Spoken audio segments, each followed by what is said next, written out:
Welcome back to The Legend of Zelda Ocarina of Time.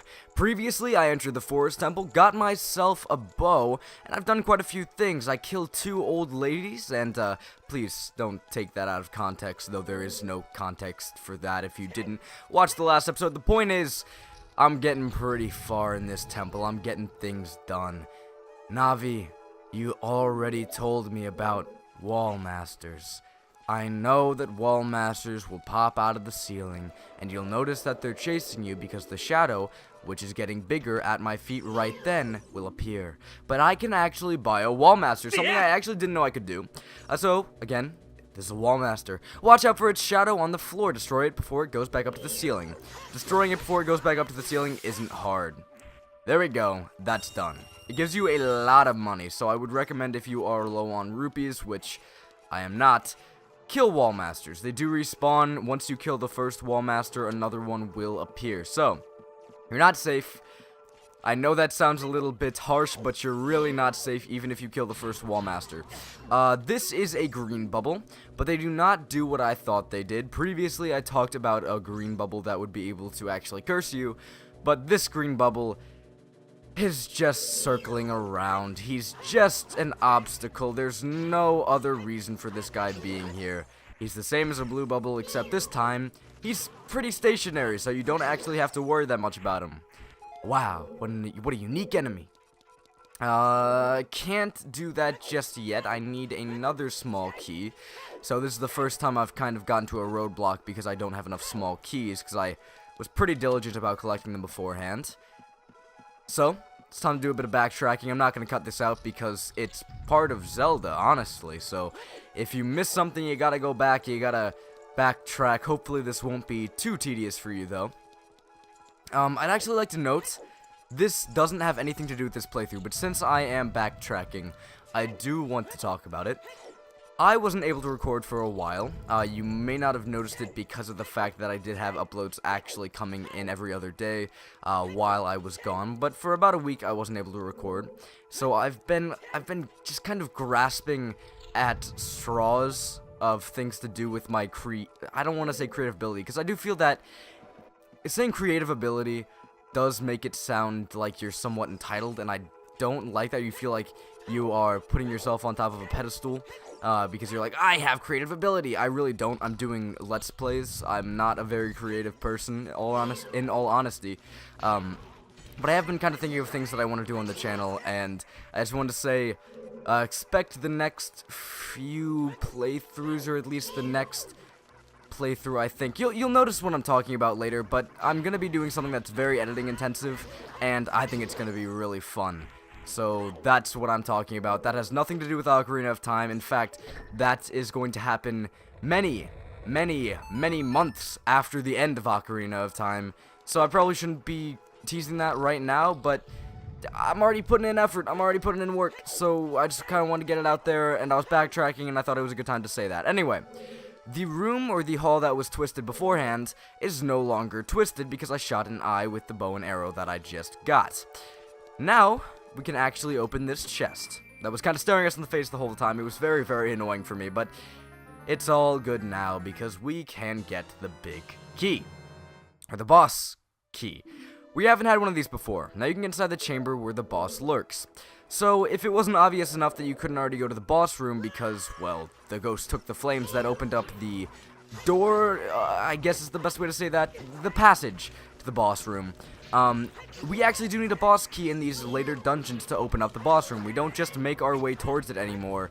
We do actually have to have a boss key, so we will have to explore, find the boss key, so we can get to the end of the dungeon.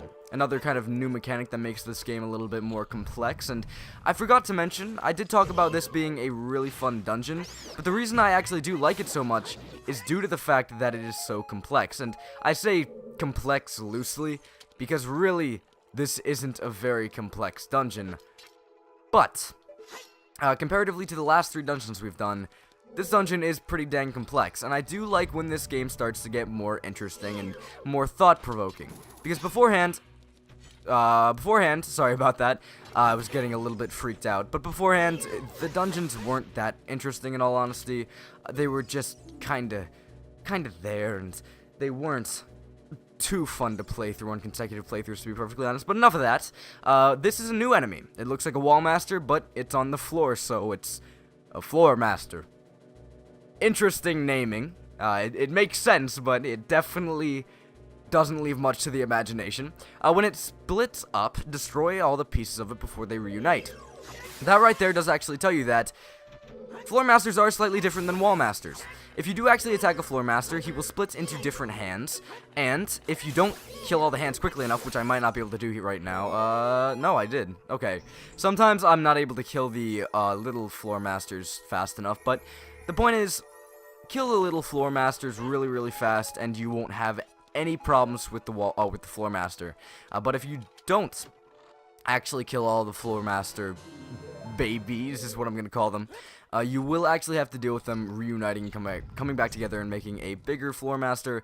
It's a pain to deal with. Don't let them come back together. Just do your best to make sure they don't come back together. But again, we are going to have to go and do more backtracking. Yay! I actually do think I missed something, so I'm gonna cut real quick, because I do want to see if I can get back there and grab something else. If I didn't miss anything, you'll see me back at that small key. I know I said I didn't really want to cut, because this is kind of part of Zelda, backtracking and all that, but this is just kind of us going through something, which I've already gone through a second time, because I had to jump down again for something else, which I forget what that was, but the point is I've already backtracked through this specific area, so I don't want to show that again. You kind of get the point. So, I wanted to backtrack through here again to see if there was anything, to see if I could reach a gold skulltula I wasn't able to reach beforehand, or something similar to that, and I found out that there's nothing. There's nothing in this little alcove that looks like it can be bombed. That's not a bombable wall. There's literally nothing here. So, time to backtrack through the same area a fourth time? Yay, I guess. That's what Zelda's about. I already told you that's what Zelda's about. Aren't I happy? I do love Zelda after all. Ugh. So I'm back in this room. It was kind of a pointless cut, but there is something I can show off now that I'm back in this specific room. You can use hook shots to actually take down blue bubbles pretty easily. I assume you can do the same thing with the red bubbles. It just kind of stuns them, so that's pretty neat. But something you might not know is that closed eyes can be reopened. It's kind of like a switch. You just shoot an arrow at it again, and the closed eye opens up. Nothing too special, but this is very important, because we do want to twist this room one more time. Once we've done that, we will be able to make our way back to the room that was previously locked to me, because I have the small key now, so that's great.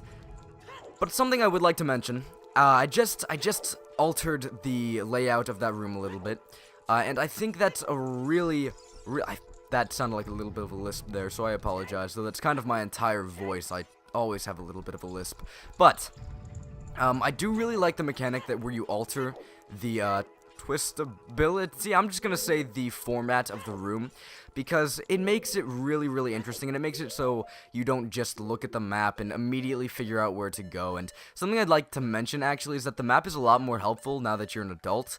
For example, now that there's a boss door, you can tell exactly where the boss door is. For example, I'm sorry about that. It's on basement 2, and I'm on floor 2. It's really, really actually pretty helpful once you get into the later dungeons and the layout starts to get slightly more complicated. But when you were a kid, it was never that useful, so I never decided to talk about it. By the way, speaking of green bubbles, which I know that's kind of out there because I wasn't really talking about green bubbles at that moment, but I talked about them before. You can actually shoot them with your hook shot if you would just slow down and let me to hit you. There we go. They kind of stay in the air. They don't drop to the ground like blue bubbles. They're not that bad to deal with to begin with, so I really don't mind the fact that they're, I don't think it's a very big deal to use the hook shot to actually get them. But, right over there, that eye cannot be hit. It's covered in ice. So what you want to do is wait on one of these rotating platforms, pull out your bow and arrow, and shoot your arrow through the fire. That'll thaw the ice and make that eye close. That's a pretty neat puzzle. That is poisonous. It may look really neat, and you might want to go down and touch it, maybe take a little sip, but don't do that. It's actually poisonous. The spikes here don't serve any real purpose. They don't hurt you, but they're just kind of there to make it look ominous. I said ominous. Oh, I'm so stupid. Okay. Sorry, you probably couldn't hear that. I was just kind of face palming a little bit there, but it doesn't matter. It doesn't matter. Ominous. Anyway, this is a new room that doesn't really fit the Forest Temple aesthetic very well. It's a checkerboard floor. Why is this here? Actually, over here, I forgot about this. There is a door that I can go through, and I believe this makes it so that, yep, I can actually come out here and grab this gold Skulltula.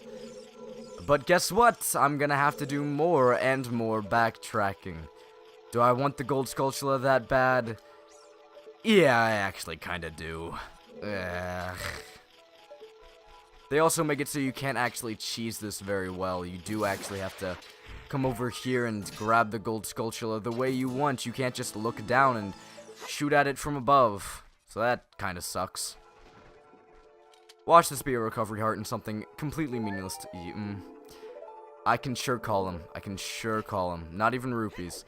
Though I guess I am kind of hurting for hearts right about now.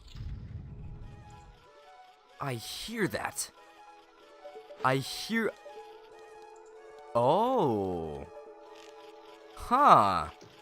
You know, backtracking does have its positives, despite the fact that I make it sound oh so terrible to backtrack in this dungeon.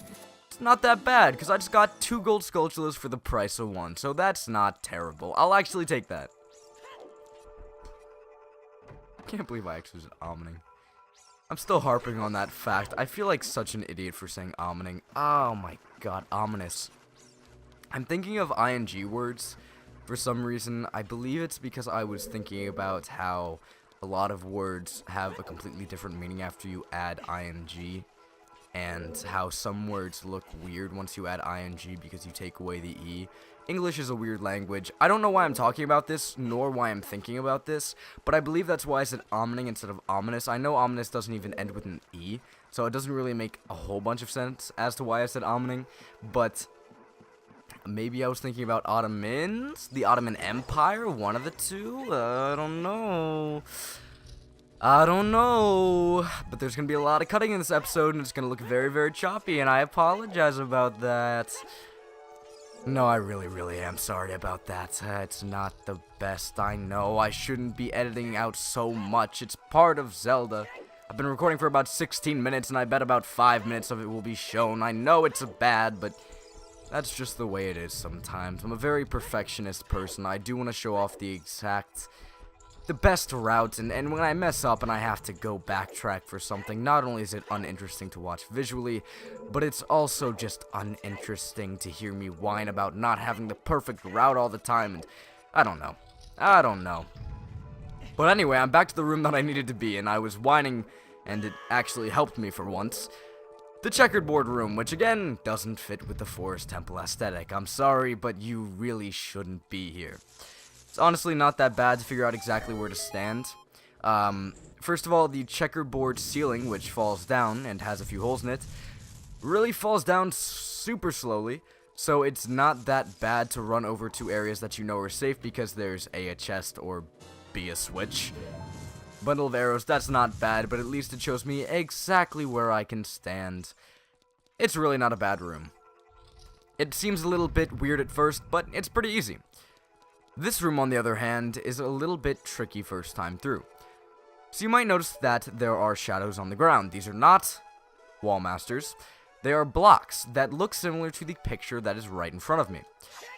So what have we learned about pictures of ghosts? Shoot them. Shoot them right in the face. Now there's a time limit. We actually have to solve this puzzle within the given time limit. It's not that bad, but it is kind of an interesting concept, and it's a lot cooler than what we had to do for the last 2 ghosts. This right here is from the blue ghost, so we're going to pull this out completely. We really do not need to use that block at all. So, bye-bye, blue ghost. Hello, green. It's a 4-block puzzle. You shouldn't have that big of a problem with it, but it is a pretty neat concept, and I do like the kind of switch on the block pushing puzzle where you do have to make a picture out of the blocks instead of just pushing them around to fall onto a switch and or get to a different area. It's a lot more interesting, and I like it a lot better. And now we get to meet, there we go, Amy, one of the Poe sisters. So, again, it sounds like I'm entering a retirement home and just punching old ladies. And I know that sounds bad, and I've already run this joke into the ground, but that's just the way it feels for me.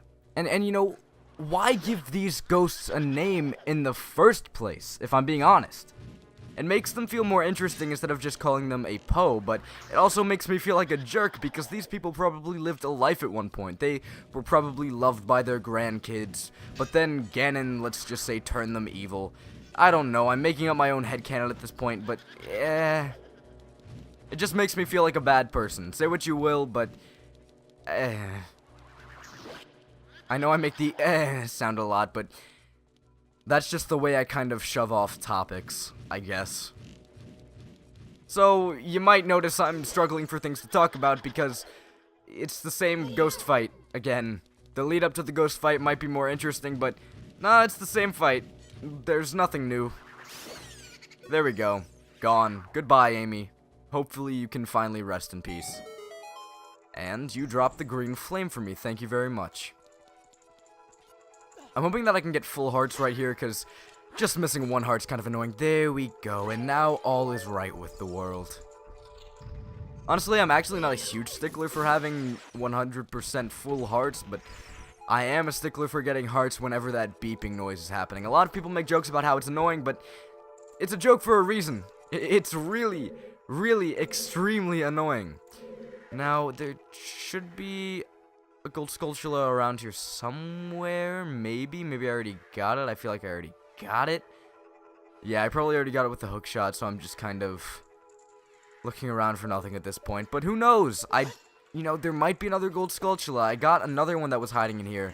When I was backtracking, I already showed that off, but like, come on. That's actually really, really neat. Backtracking, I was whining about it, and then it just kind of punched me in the face. It was like, I don't know what's up with me and punching. I don't even know what's up with my commentary today. I'm completely blanking out. But the final ghost, we don't actually have to go looking for it.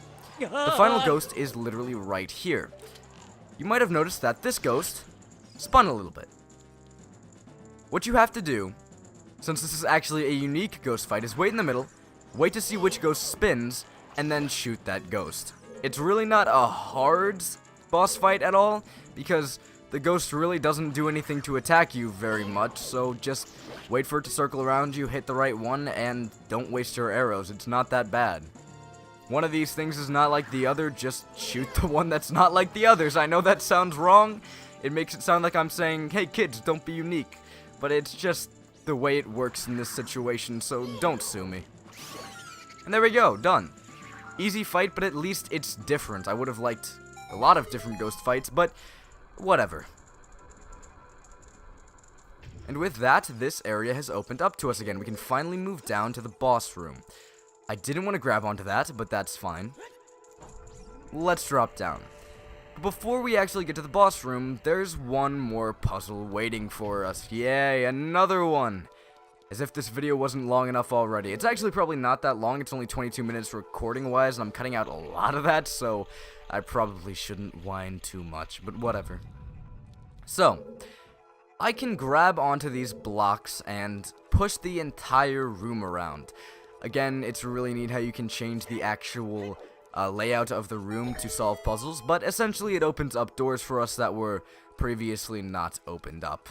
Yeah, it's not super interesting, but I do like it. Though I shouldn't say that. The way I put it made it sound very uninteresting. Oh, I could not say that for the life of me there.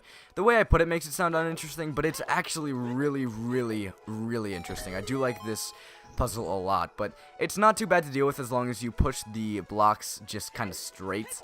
Just continue pushing them in the same direction. You won't retread on old ground. It's not that bad. You can also kind of tell exactly where you are located in the room by these blue strips. though it doesn't help all that much if I'm being perfectly honest. You can die real quick. You can also give me a gold Skulltula. There's a lot of gold Skulltulas in the Forest Temple, or at least I feel like there are because I know where all of them are located, so that's pretty nice. Though I shouldn't say all, as you saw me kind of accidentally stumble upon one, and I probably did miss out on one, but the point is I have 19 gold Skulltulas, so it doesn't matter. I'm almost to my next upgrade, so be quiet. That was the only room I could enter, so let's push the block a few more times. We're almost done, we're almost done. There we go. There's one more switch for us to activate. There we go. That should open up, if I remember correctly, the way to the boss door. I don't want to go there just yet. It looks like there's another room I could enter, but yeah, I lied to you, we're going to the boss door. I was thinking that there was another room that I had yet to open up, but I realized I made a full circle far too late before saying, yeah, we're holding off on the boss door. It doesn't matter. The point is, we're at the boss door and we're at the boss. There's some more paintings. They're all the same, nothing too interesting here. But what I want to do is enter this arena. There's a Triforce here, and there's really nothing going on. Looks like I've reached a dead end. This might be a wrong room, so if I try to exit... This wasn't the wrong room. We've been cornered by the great Ganondorf. Or at least that's what they make you believe.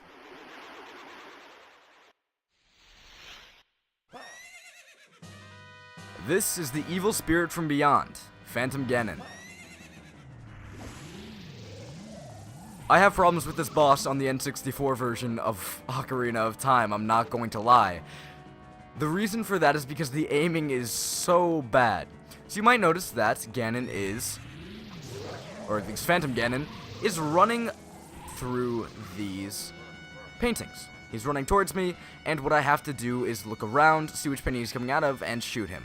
That doesn't seem like such a bad idea, or such a big deal, until you realize that Phantom Ganon can actually trick you.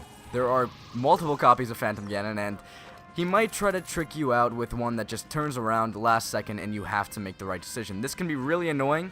Right now, these paintings are literally right next to each other, so it's not that hard to aim and actually correct myself. But sometimes they're on the opposite side of the room, and you just can't recover from that. That being said, once he pops out, he'll shoot some lasers at you, and there are safe spots in the room, so you don't have to worry too much. Fun fact, it's actually the Triforces which are the safe spots on the room. But that's not really the part I have troubles with. It's with this. It's with Dead Man's, volley? I think is what they call it, Dead Man's volley. For some reason, I'm so terrible at this. I don't know why, I have no idea, but for some reason, I can't get it right. And later on, it gets really fast. So, I try to slap it. I try to smack it right back at him, his big fat energy ball, but it just doesn't work. And I don't know why this is. I don't know why. Maybe it's depth perception. Maybe I have terrible depth perception when it comes to this, but it's so annoying. So I might as well spam real... I think I just have to go early. I think that's what the problem is with my timing. I just have to hit it early. This is why I'm so afraid of this boss every single playthrough I do. It's because my depth perception is crap, and the beginning part to actually get him into this phase is annoying when you're doing the N64 version. And sometimes I go too early. God, this boss is fun, but I'm just so bad at it. Don't go back into the painting. Don't. There we go. Okay. I don't know if he can actually go back into the painting, Phantom Ganondorf, that is. I think I've been calling him Phantom Ganon up till this point. It doesn't really matter. They're the same thing, essentially. But there we go. I'm going to do a jump attack because a spin attack wasn't working out very well for me. There we go. Hopefully I can get a lot of damage onto him. I believe you can get him in one go. I believe you can one-phase him, or get rid of him in one phase is what I'm trying to say. It's not that bad. I'm getting a little bit better at this volley. There we go. Perfect. I believe you have to have a different sword to actually get him in one go, though, and obviously that's not working out for me, but I didn't have to deal with the painting thing again, so I call that a win. But that's that. That's the end of that boss. Do a jump attack, do a bunch of spin attacks, and you'll usually be fine. Hey kid, you did quite well. It looks like you may be gaining some slight skill. I almost said strength. But you have defeated only my phantom. When you fight the real me, it won't be so easy. What a worthless creation that ghost was. I'll banish him into the gap between dimensions.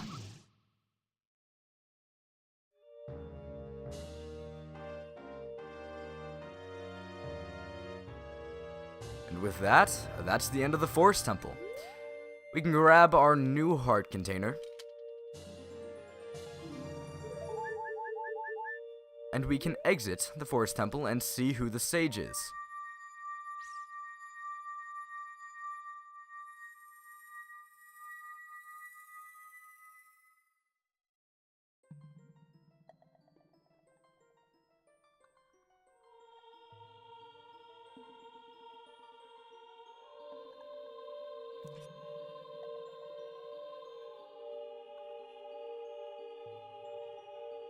Thank you. Because of you, I could awaken as a sage. I'm Saria, the sage of the Forest Temple. I always believed that you would come, because I know you. No. You don't have to explain it to me. Because it is destiny that you and I can't live in the same world. I will stay here as the Forest Sage and help you. Now, please take this medallion.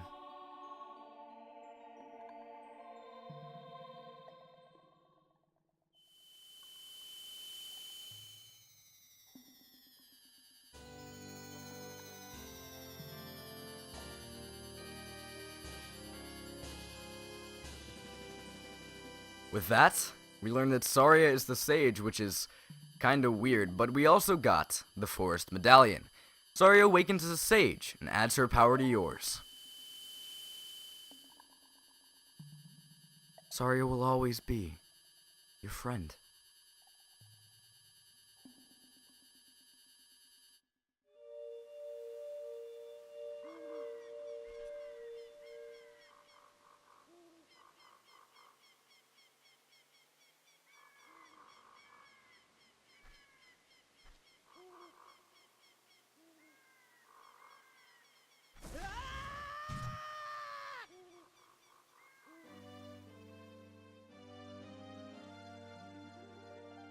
Hi there, I'm the Deku Tree Sprout.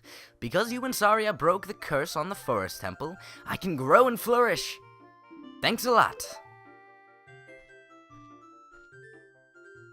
Hey, have you seen your old friends? None of them recognized you with your grown-up body, did they? Just have to be a little bit of a Debbie Downer there, don't you? That's because the Kokiri never grow up. Even after 7 years, they're still kids. You must be wondering why only you have grown up. Well, as you might have already guessed, you are not a Kokiri. You are actually a Hylian. I am happy to finally reveal this secret to you.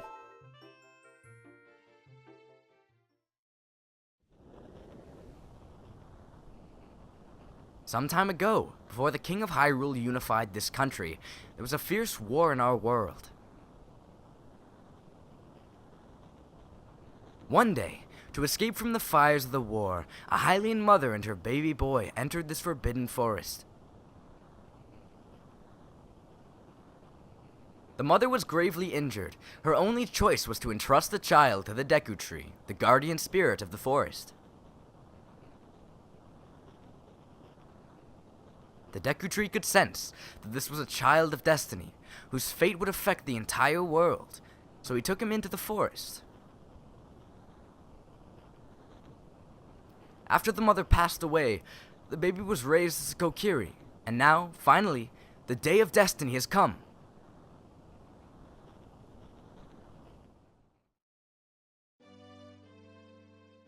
Your mom's dead. I'm glad to tell you this. Anyway, you're a Hylian. You were always bound to leave this forest, and now you have learned your own destiny, so you know what you must do. That's right, you must save the land of Hyrule. Now, Link, break the curses of all the temples and return peace to Hyrule. So I said he was a Debbie Downer before by saying, yeah, your friends don't remember you, or at least they don't recognize you. But then he had to tell me my mother died and he was happy to tell me this. Thanks a lot, man. You really, really suck. But yeah, the Deku Tree is dead, but he will live on in this sprout that will eventually grow to be the same size as the normal Deku Tree. There's kind of a silver lining to the death of the Deku Tree, though it's not a very big one, because this guy doesn't seem to be very nice compared to the original Deku Tree. But with that, we have finished the Forest Temple. I'm not going to dawdle any longer. We've returned to the Lost Woods, and next time, I'll actually go around and figure out where the next temple is. But that is for next time. So, with that being said, until then.